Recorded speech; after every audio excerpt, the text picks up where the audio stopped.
Seguido, al mensaje anterior. El resultado de la consagración. ¿Cuál es el resultado de la consagración? El primer resultado se describe en Romanos 6, y el segundo en Romanos 12. Muchos no conocen la diferencia que hay entre ambas. De hecho, la diferencia es enorme. La consagración que se menciona en Romanos 6, lo beneficia a uno pues consiste en llevar el fruto de la justicia. La consagración de Romanos 12 beneficia a Dios ya que cumple su voluntad. El resultado de la consagración de Romanos 6 consiste en que nos libra del pecado para hacernos esclavos de Dios a fin de llevar fruto para santificación. Esto es lo que significa expresar día tras día la vida que vence. El resultado de la consagración de Romanos 12 no es simplemente el beneplácito de Dios, sino la comprobación de la voluntad buena, agradable y perfecta de Dios. Hermanos y hermanas, no es suficiente solamente soltar las cosas, creer y alabar. Hay un último punto. Tenemos que ponernos en las manos del Señor antes de que Él pueda expresar su santidad por medio de nosotros. Antes, no teníamos las fuerzas para consagrarnos. Pero después de entrar en la experiencia de la victoria, podemos hacerlo. Recuerden que antes nos era imposible ponernos en las manos de Dios. No es cuestión de ser capaces o no, sino de estar dispuestos a ponernos en sus manos. Antes, el problema era nuestra incapacidad, ahora el asunto es la falta de disposición. Hubo un hermano en Australia que se había consagrado plenamente al Señor. Mientras viajaba en un tren, unos amigos decidieron jugar a las cartas. Como eran 3, les hacía falta una persona. Así que le invitaron a jugar. Él les respondió: «Lo siento amigos, no traigo mis manos conmigo. Estas no son mías, le pertenecen a otra persona. Simplemente están pegadas a mi cuerpo, pero no me atrevo a usarlas. De ahora en adelante,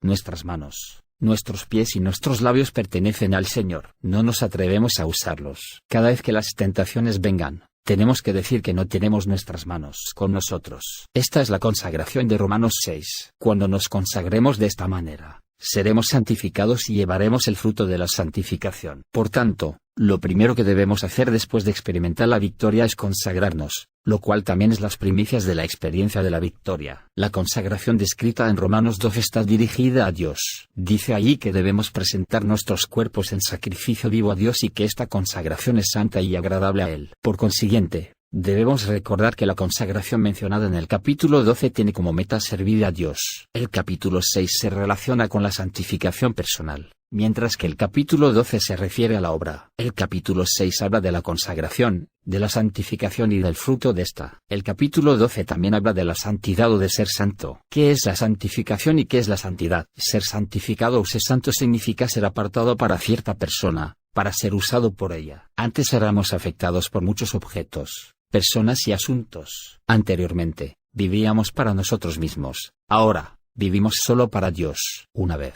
regresaba a casa del parque Shaofen. Estaba a punto de subirme al autobús, pero el conductor me impidió abordarlo. Cuando miré bien, me di cuenta que no era un autobús corriente, sino que era un vehículo expreso. Todo cristiano debe ser como un tren expreso. Desafortunadamente, muchos cristianos son de servicio público. Pero nosotros no somos de servicio público, sino que somos un vehículo expreso. Hemos sido apartados y plenamente reservados para la voluntad de Dios. Romanos 12 nos muestra que nuestro trabajo, nuestro cónyuge, nuestros hijos, nuestro dinero y todos nuestros bienes materiales son todos exclusivamente de Dios. Están reservados para el uso exclusivo de Él. Cuando somos solo suyos y cuando nos presentemos únicamente a Dios, debemos creer que Dios nos aceptó, porque esto es lo que Dios anhela. La meta de Dios no es que tengamos fervor por cierto tiempo. Si uno no se consagra al Señor, Dios no quedará satisfecho. Dios queda contento solo cuando el hombre vierte el ungüento sobre el Señor. Solo queda satisfecho cuando depositamos toda nuestra vida en la caja de la ofrenda. Lucas 21:4. Debemos ofrecérselo todo a Él. Hermanos y hermanas, agradecemos a Dios porque fuimos levantados de entre los muertos, y recibimos misericordia de parte de Dios. Esta consagración es agradable a Dios y es razonable. Todo cristiano debe consagrarse. Es un error pensar que solo los cristianos especiales deben consagrarse. La sangre del Señor nos compró, y somos suyos. Su amor nos ha constreñido, y vivimos para Él. Examinen la consagración que aquí se describe. Somos piedras vivas. Aunque nos consagramos, permanecemos vivos. Somos un sacrificio vivo. Los sacrificios del Antiguo Testamento eran inmolados con cuchillo, pero nosotros somos sacrificios vivos. El resultado de presentarnos se ve en Romanos 12:2.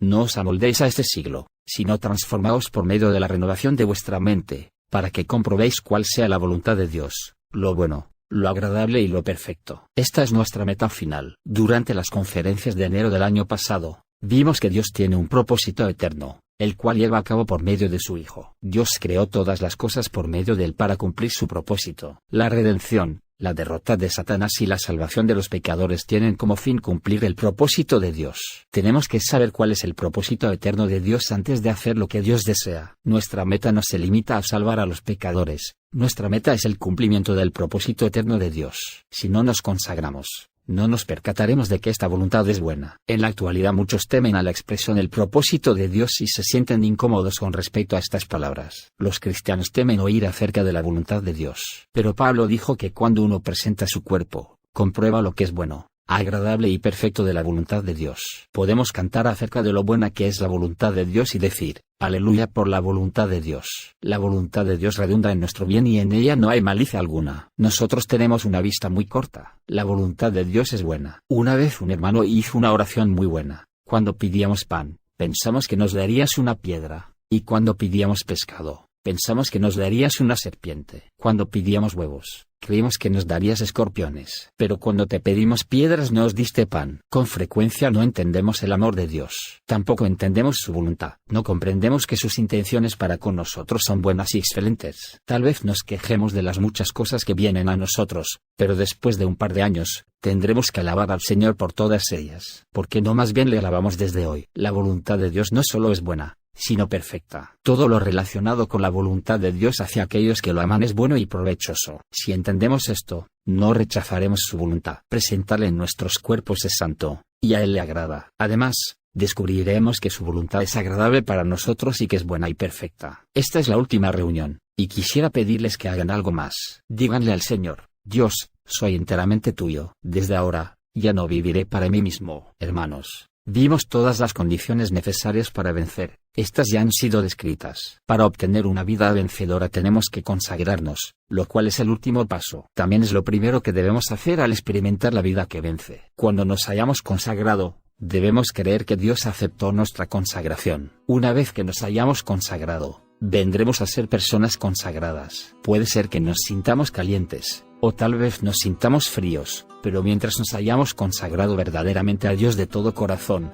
todo estará bien. Digo esto para ayudarlos a no vivir según las indicaciones de sus sentimientos. En Chefo un hermano se consagró al Señor, pero pensaba que algo andaba mal entre él y el Señor y concluyó que debía consagrarse otra vez. Le dije que cuando una joven se casa, si en alguna ocasión encuentra que hay desacuerdos entre ella y su esposo, ella no tiene que volver a casarse con él. Aun si existe algo entre el Señor y nosotros, solo podemos consagrarnos una sola vez al Señor. A partir de ese momento, le pertenecemos a Él, y solo podemos servir para su uso.